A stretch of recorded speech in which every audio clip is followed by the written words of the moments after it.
Hello, Spiritual Center Spokane. This is Reverend Bonnie. I am so glad to be with you today. Happy Tuesday, or whatever day and whatever time it is that you are logging in. Let's just take a moment to go within inside ourselves and to pray before we begin. So let's just take a moment to feel the skin on our body, to feel that auric field that surrounds us, the place where the visible and invisible live. You and I have our beingness in God, in good. And so that means that our body is in the field of God. And so we just take a moment to feel the space around us.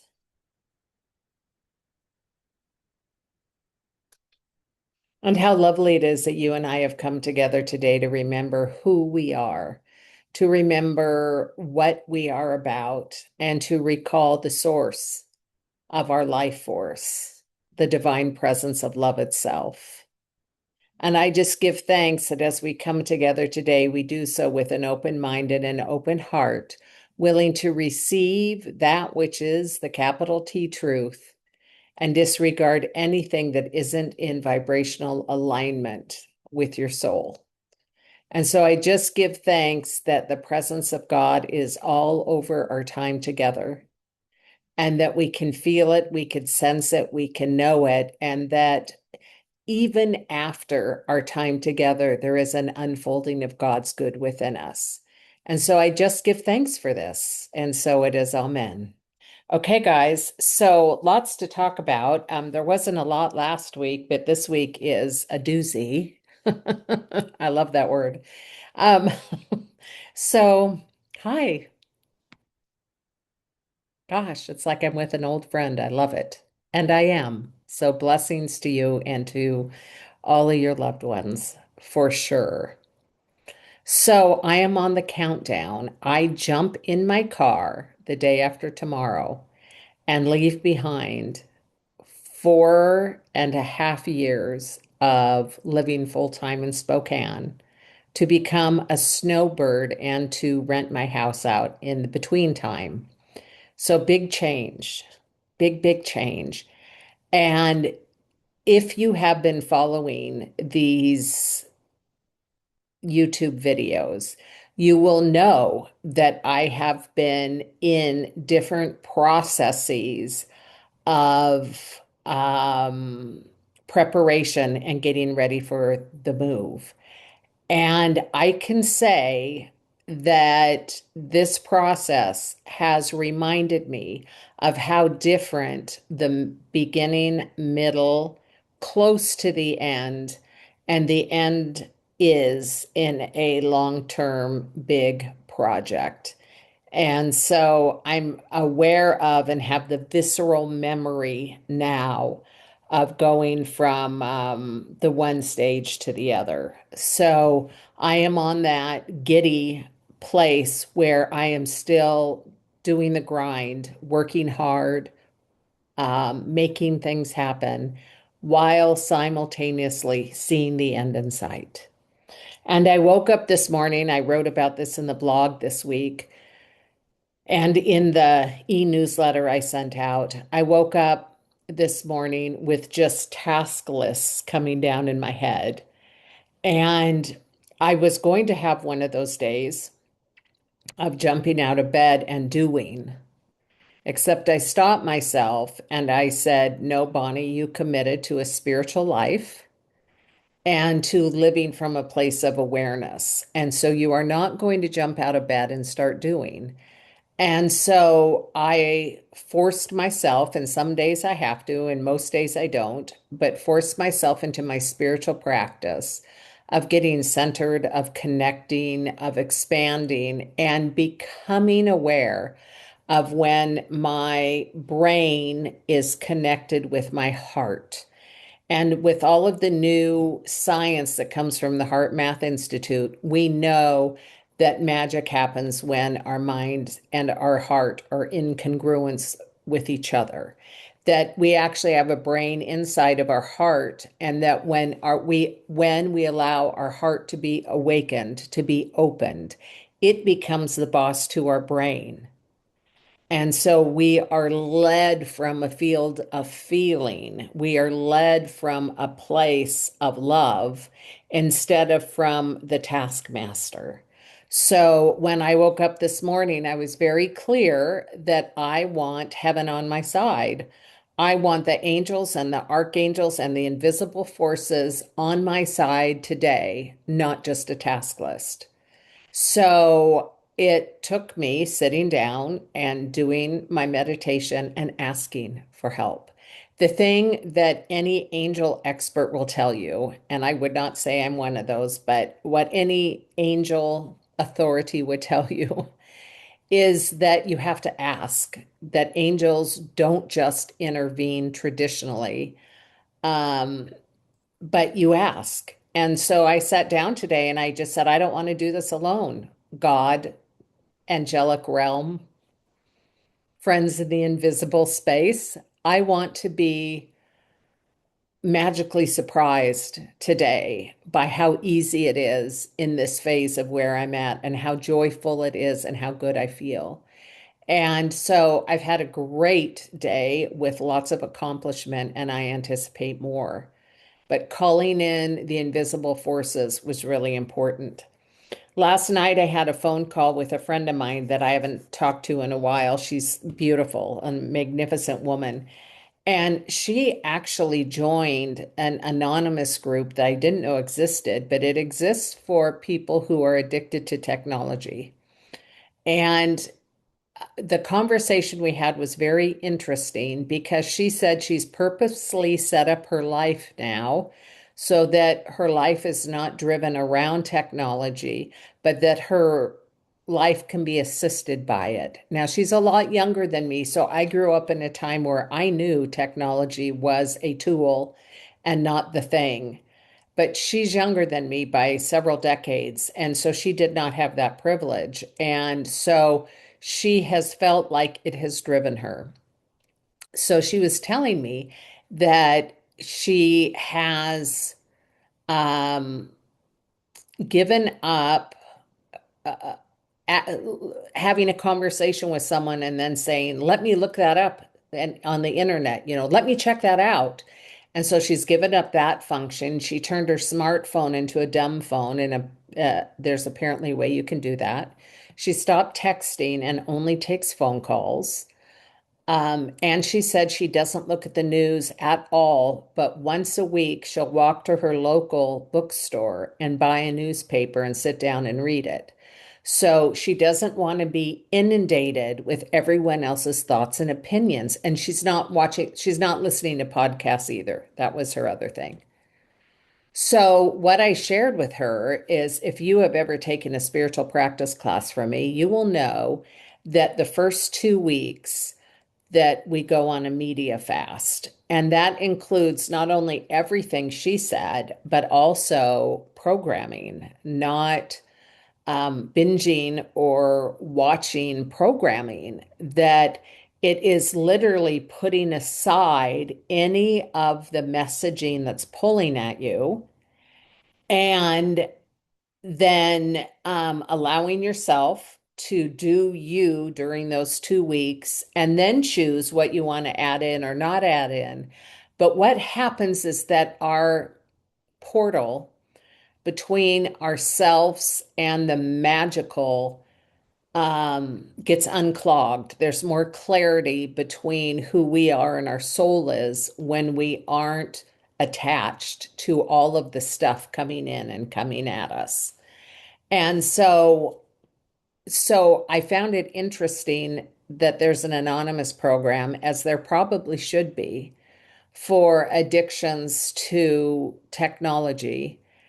And it reminded me of the necessity to have at least a period of time during each and every day where the phone is off, and a period of time during each week where there's no tech use at all, and that we're outside and we're getting fresh air and we're taking walks and we're cuddling with our sweetheart and it just allow ourselves to have a life that's bigger than a technology. So I am reading this book, Your Wish is Your Command by Kevin Trudeau. And I had like in the 90s bought every single one of his books and loved them back in the day. And then he went to jail for a while. And so his books stopped being available and he had to start over again from scratch. And so he's come out with this new body of work that is actually a transcript of a weekend training that he does on manifestation. And I just really like him. And like I said, I've liked his work. He wrote these books called like The Secrets of Natural Healing or Natural Cures or something like that, that they don't want you to know about. Like it had a real like compelling title back in the 90s. And I bought the book because at that point there weren't a lot of naturopaths. Like we didn't have the alternative stuff, and we believed very strongly in the AMA and the traditional medical model. And when I read that book, I was astonished to read about what all of our ancestors did using natural products in the house to help with healing. And it was revolutionary for me. And then he wrote this book about what they don't want you to know about weight loss. And I will always remember this. You know how you have those books that there's something you walk away and there's one thing you'll never forget? Well, I haven't touched that book since the 90s, and I can tell you the one thing I remember. And it is that he says that our biggest organ in our body is our skin. And again, it's not revolutionary now, but at the time it was very revolutionary for me. And so he said, anything you put on your skin goes into your organs. And if it isn't pure and natural, so if it's chemically based, that what happens is that toxins get caught in the fat in your body, and then it's almost impossible to lose weight. So his recommendation is to then put everything on your skin, have it be natural. And I changed in the 90s. I changed and I started using olive oil and coconut oil on my face at night. And I found sunscreens during the day, sun lotions that were made of all natural products. And the only thing that I haven't moved, I found natural deodorant that's fabulous. The only thing I haven't really mastered yet has to do with shampoo, because any of the natural shampoos have been heavy, heavy, heavy on my hair and I haven't liked them. So that's the only non-natural thing that I use is shampoo that's got words I can't pronounce in it. But those books are revolutionary. So when he came out with this book, I wanted to see what he had to say about manifesting. And in this book, what he reminds us is that everything is vibration. Everything is vibration. Everything is vibration. That there are a certain number of chemicals on the periodical chart, and we are all bits and pieces of the periodical chart, in many different configurations. But when you boil it all down, it's just energy. It's just energy, and that he has learned through a secret society how to manifest.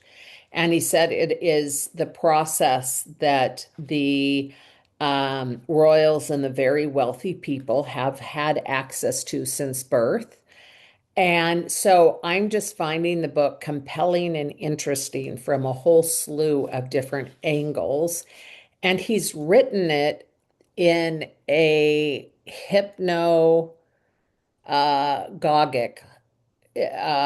hypnagogic state. And so he's writing commands. So I'm not reading about something, I'm being commanded at, which is, I used to be a hypnotherapist, so I'm aware of what that is. And the first thing I said after a couple pages into his book was like, oh my gosh, I am being hypnotized. And then a little bit further into the book, he says, I am speaking to you as a hypnotist in a hypnagogic state so that what I'm saying as you read it will change your mind, will help uplift your consciousness. So, and I'm okay. I have a very strong discernment ability, so I'm not easily hypnotized, and I feel all right about reading his work. But he reminds us that everything is energy, everything is energy, everything is energy, and how energy works in its transmission is through vibration. And so he says the law of attraction is the highest law. It supersedes physical law because it's a quantum law. And the law is that like attracts like. So the intent is to vibrate at the level of it is done, whatever it is, that we vibrate at that level, that what it is that we desire to experience is complete in consciousness. And so he's teaching his process in this book. But as I was reading it today, it just reminded me of the conversation that I had with my friend last night of doing a mental cleanse. And that's the allowing yourself to take a break from technologies or take a break from mediums or take a break from your phone or whatever. The idea being that, first of all, if you don't already, I invite you to have a regular daily spiritual practice beginning with meditation. Start with 5 minutes, work up to 10, work up to 15. Um, I like to do a half an hour in the morning and a half an hour at night, and stop throughout the day and get centered. And you might say, I don't have the time to do that. But what I got to tell you is when you are connected to source, heaven and earth move with you. And so things that once took a really long time don't take a long time anymore. That things that you needed, wanted, projects to get done, it just goes like this. So there isn't the level of struggle when being connected. And so it's worth that investment, is what I'm trying to say. And for many people I know, a half hour or 20 minutes is just too long. And so they're 5 minute people, which is fine. And we've only been doing short meditations here on YouTube. So anything counts, but more, better, silent is the best because you're just clearing out all of the voices in the head so that you can connect with your heart and be in a congruent state with who you are as you show up every day in the world. So I was reminded of the power of homeopathy in his book. Homeopathy and I work together really, really well because I'm so sensitive. And he said in the book that homeopathy uses the law of attraction of like attracting like. So the example he uses is that poison ivy makes you itch and swell and turn red. So if your body is itching, swelling, and turning red, the homeopathic remedy is poison ivy because like heals like attracts like.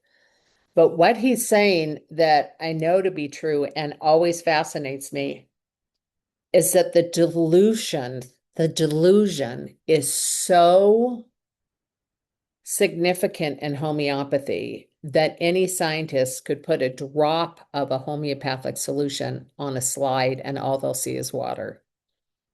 There just isn't it's a patterning or a programming or a consciousness in the water. I think of Emoto, and he's the guy who wrote that book about water, where he took all different kinds of water, river water, tap water, distilled water, all different kinds of water, and had people infuse it with different words or tape the words over the dish that the water was in, and then looked at those waters under a microscope. So he did the, if you don't know about this, look it up because it's fantastic. He did like love, and it's beautiful and snowflakey looking and intricate, and you just like, it takes your breath away. It's so stunning. It's like a crystal. And then he did, joy and all these great words. And then he did hatred and evil, and they would look like muck, like dirty, mucky, icky, stinky, dark, incongruent, just like yuck. And you could visually see what happens when thought is in a water medium. And of course, what I always like to say is our bodies are 70, 80, 90% water. I mean, we got lots of water going on. So our thoughts impact our body temples. It just does. That's the way it is. It says so in the Bible. Spiritual people have said it since the beginning of time. Science is saying it now. It just is a thing that how you think impacts your body temple. And um, so he says that with a homeopathic remedy, it is so diluted that it doesn't really exist, but it exists and it heals. So I've always found that fascinating. And it's because it's the vibration that is connecting with our vibration that is making the shift. The vibration is touching the vibration, and therefore it's a shift. So I really loved that. And so, with that said, I have been thinking about my own vision, desire, and wants. And one of my confessions is that one of my false beliefs my entire life has been I can't have what I want. And it has taken a lot of reprogramming in order for my neurology to catch up with that's a false belief. It's not true. And I have needed to practice the art of wanting. And one of the reasons that I have felt like I couldn't have what I wanted is one, I'm a middle child, so just that says enough. But another is when I was in my primitive mind forming years, I was very much a fundamental Christian. And in there, we are taught to put Jesus first, others second, and yourself last. And so I took that to heart. And so everyone else's needs were before me. And then another thing is, I was trained during a time where good girls, girls who are good, were of service to others and gave up their own self-value. So it's taken quite the training to come to a place where I can be clear about what I want. That's the hardest part of it. And then to speak it and say it. So one of the spiritual practices that I've done over the years came from Melody Beatty, and she's the codependent gal. And it's her way of manifesting. She had manifestation groups, and she had them every day write 10 things that they're grateful for, even if they don't like it, to still allow yourself to be grateful, because what we have discovered in any kind of advanced spirituality is that everything works together for our good. And so I had a handyman working on my house who's my favorite, efficient, affordable, kind, thorough, high quality work. And he got in a car accident, and I had to find another handyman. And in the list of gratitudes, I need to be thankful that I was in a position of finding a new handyman. Now, that doesn't make any sense at all. Now, of course, I was grateful that my handyman, who I just adore, is fine, and so is the person who he hit, that both of them are good. But I could feel that loss. And so there's something about that that I get to be grateful for in advance, either being grateful that I can feel a loss or being grateful that I've had him work as long as he has, or that I don't know why I need to find a new handyman, but that will serve me in the future.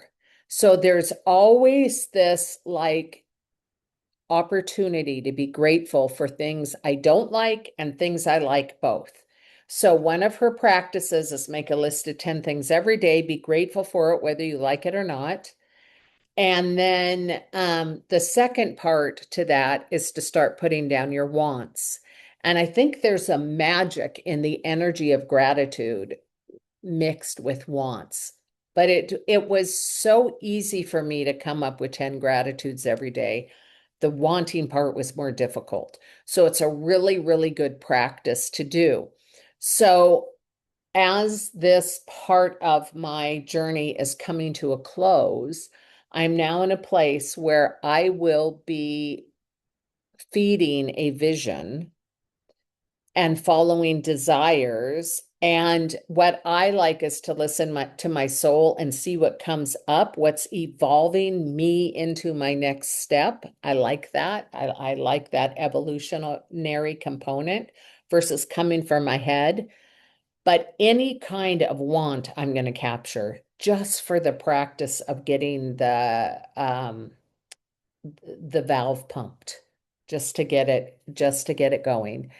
And then once I'm clear about what it is I desire, then my question becomes, show me who I need to be. Show me who I need to be that I might have that.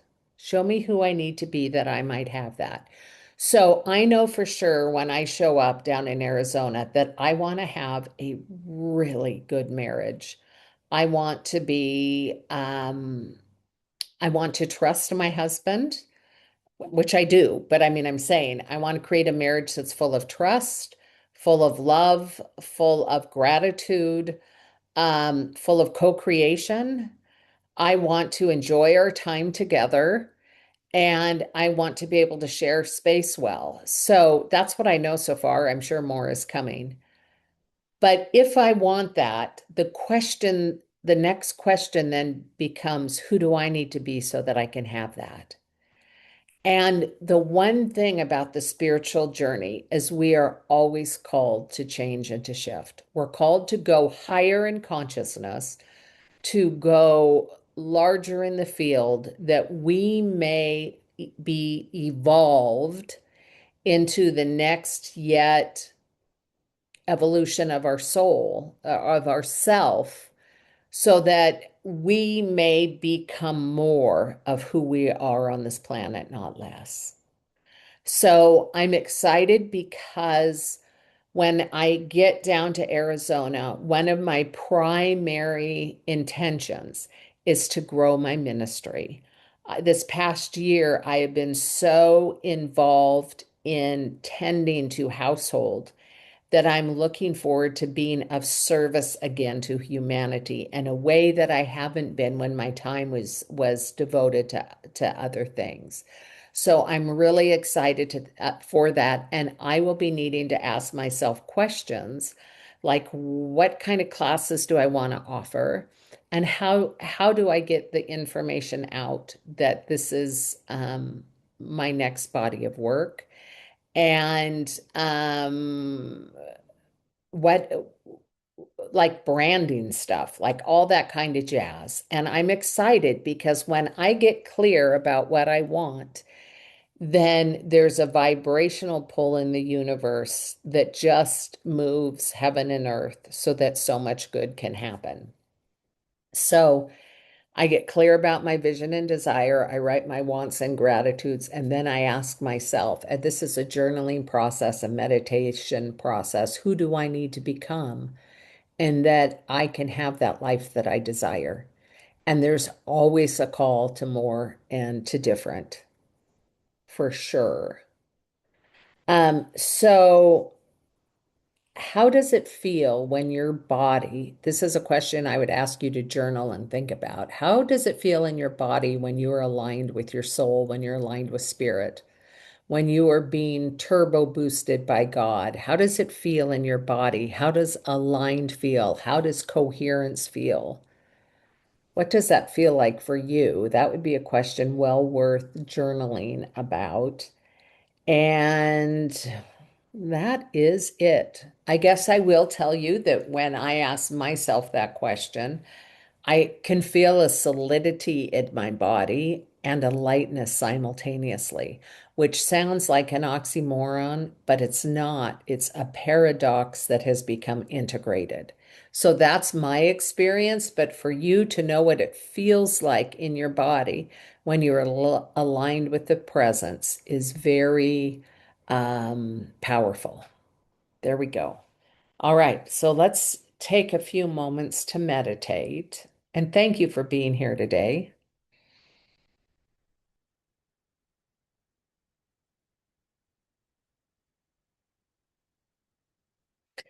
And let's have you grab a pen and paper if you don't have one already.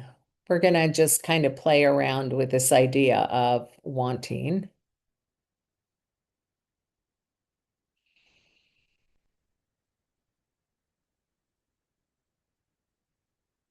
So feel your feet on the ground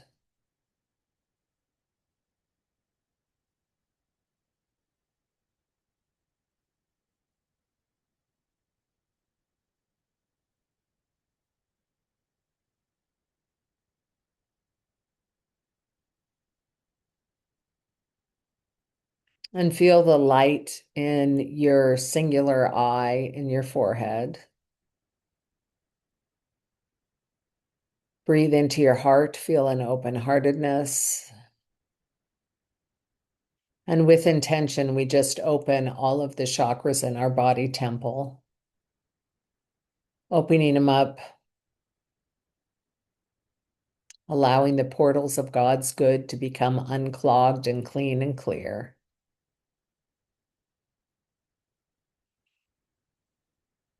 I like to imagine a cone of light beginning way, way, way, way, way up high in the heavens, above the sky, above the clouds, above, above, above, just beaming down upon me.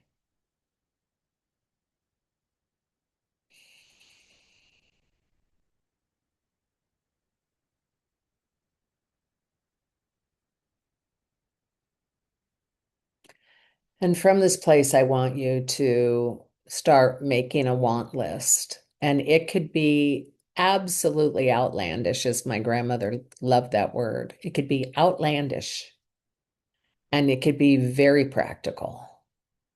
It could be I have a bill to pay that I want it paid, and it could be outlandish. It could be, and it has to be for you. It could be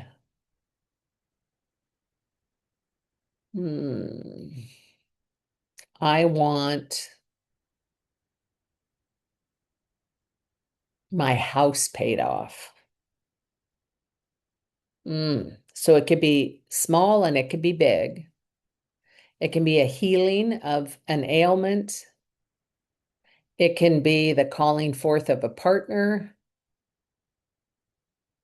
It could be the strengthening of a relationship, but it's yours. So what do you want? And it could be more than one thing. So just keep writing. I want. And remember, it could be outlandish or it could be very practical or what I'll call small. It can be big or small. It doesn't matter in God.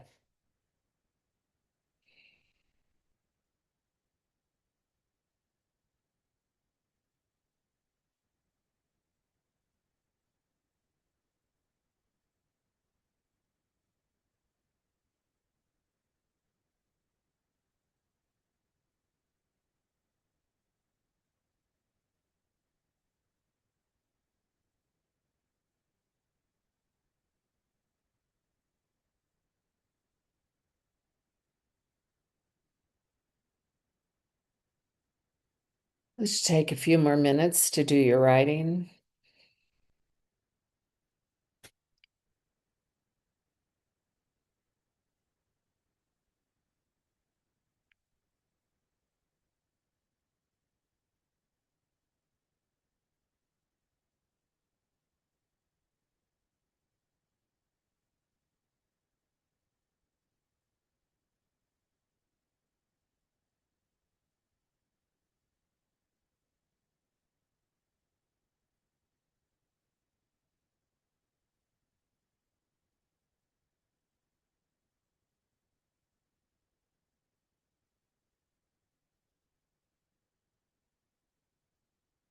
All right. And then on the other side, let's go ahead and write our gratitudes. I usually do those first, but the wants were starting to flow.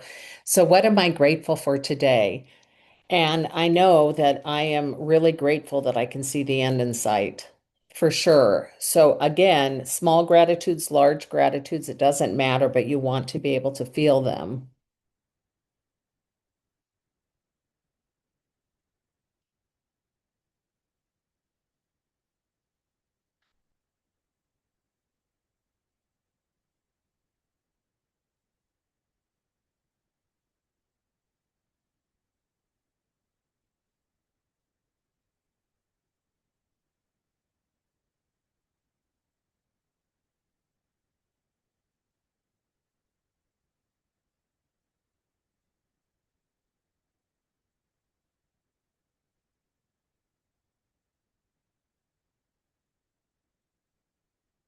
And when you're done, hopefully it just opened a water well. Hopefully it just tapped into a vein of outpouring and that you'll continue more of this. But just sit with that feeling, the collapsed feeling of what I want and the gratitude for what is. And just allow both of those to coexist in your body temple.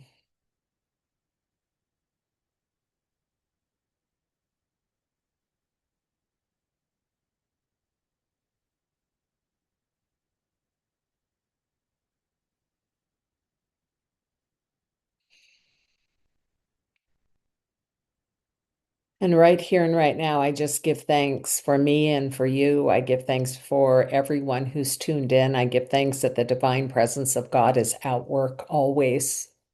I give thanks for the awareness of this presence that is so full and flush and that you and I both have access to a creative field, a healing field, a loving field, a generous field, and that it is what we live in when we allow ourselves to give attention to that which is true with a capital T, that which is real with a capital R, instead of our own limited thoughts.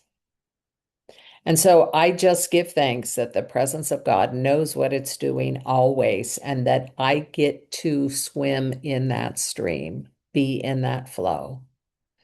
So I give thanks for this week. I give thanks for all the good that's coming. And I just give thanks for the perpetual love of God. And so it is. Amen. Thank you guys. I love you. Have a really, really good week. And I look forward to seeing you next Tuesday. Love and blessings.